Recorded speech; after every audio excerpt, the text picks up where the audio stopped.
ಸ್ನೇಹಿತರೆ ನಮಸ್ಕಾರ. ಇನ್ಫೋಸಿಸ್ ಫೌಂಡೇಶನ್ ಈ ಸಂಸ್ಥೆಯ ಕುರಿತು ಸಾಮಾನ್ಯವಾಗಿ ಕೇಳಿರ್ತೀರ. ಈ ಸಂಸ್ಥೆ ಮಾಡುವಂತಹ ಸಮಾಜ ಸೇವಾ ಚಟುವಟಿಕೆಗಳ ಕುರಿತು ಸಾಮಾನ್ಯವಾಗಿ ನೀವು ನೋಡಿರ್ತೀರ. ಆದರೆ ನಾನು ಈ ವಿಡಿಯೋದಲ್ಲಿ ಹೇಳುವಂತಹ ಅವರ ಸೇವಾ ಕಾರ್ಯಗಳ ಬಗ್ಗೆ ನೀವು ಕೇಳಿದರೆ ನಿಜಕ್ಕೂ ಆಶ್ಚರ್ಯಚಕಿತರಾಗ್ತೀರ. ಈ ವಿಷಯನ ತಿಳ್ಕೋಬೇಕು ಅಂತಂದರೆ ಬನ್ನೇರುಘಟ್ಟ, ಬೆಂಗಳೂರಿನ ಬನ್ನೇರುಘಟ್ಟ ವಲಯದ ಒಂದು ಅರಣ್ಯ ಪ್ರದೇಶಕ್ಕೆ ಹೋಗಬೇಕಾಗುತ್ತೆ.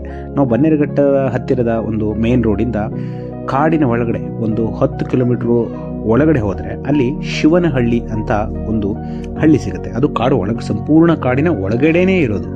ಆ ಶಿವನಹಳ್ಳಿ ಅನ್ನುವ ಹಳ್ಳಿಯಲ್ಲಿ ಪವಿತ್ರತೆ ಮತ್ತು ಸಮಾಜ ಸೇವಾ ಚಟುವಟಿಕೆಗಳಿಗೆ ಹೆಸರಾದಂತಹ ರಾಮಕೃಷ್ಣ ಮಿಷನ್ ಎನ್ನುವಂತಹ ಒಂದು ಸಂಸ್ಥೆ ಇದೆ. ಆ ಸಂಸ್ಥೆಯವರು ಸುತ್ತಮುತ್ತಲಿನ ಒಂದು 7-8 ಹಳ್ಳಿಗಳ ಹೆಣ್ಣು ಮಕ್ಕಳಿಗಾಗಿ ನಡೆಸುವಂತಹ ಒಂದು ಅದ್ಭುತವಾದ ಶಾಲೆ ಇದೆ.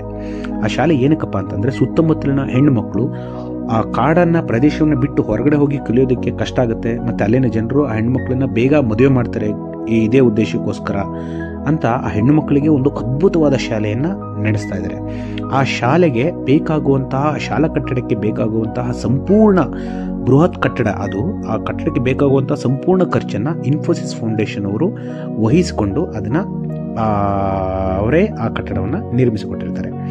ನಿಜಕ್ಕೂ ಈ ಶಾಲೆ ತುಂಬ ಅದ್ಭುತವಾದದ್ದು. ಹೆಣ್ಣು ಮಕ್ಕಳಿನ ಒಂದು ಅಭಿವೃದ್ಧಿಗಂತೂ ಇದು ತುಂಬ ಅಮೂಲ್ಯವಾದ ಕೊಡುಗೆಯನ್ನು ನೀಡ್ತಾ ಇದೆ. ಶಾಲೆ ಅಂತೂ ಅದ್ಭುತವಾಗಿ ನಡೀತಾ ಇದೆ. ಸ್ನೇಹಿತರೆ, ನಾನು ಏನಕ್ಕೆ ಹೇಳ್ತಾ ಇದ್ದೀನಿ ಅಂದರೆ, ಜನರ ಕಣ್ಣಿಗೆ ಕಾಣುವಂತೆ, ಕಣ್ಣು ಕುಕ್ಕುವಂತೆ ನಾವು ಸೇವೆ ಮಾಡೋದು ಬೇರೆ, ಆದರೆ ಜನರ ಕಣ್ಣಿಗೆ ಅಷ್ಟು ಸುಲಭವಾಗಿ ಗೋಚರಿಸಲ್ಲ ಅಂತ ಅಂದರೂ ಕೂಡ ಅತ್ಯುತ್ತಮ ಮಟ್ಟದ ಸೇವೆ ಮಾಡ್ತಾರಲ್ಲ, ಅದು ನಿಜಕ್ಕೂ ಶ್ರೇಷ್ಠ ಅಂತ ನಾನು ಭಾವಿಸ್ತೀನಿ. ಸ್ನೇಹಿತರೆ, ನೀವು ಬೇಕಾದರೆ ಈ ಶಾಲೆಗೆ ಒಂದ್ಸರಿ ವಿಸಿಟ್ ಮಾಡ್ಬೋದು.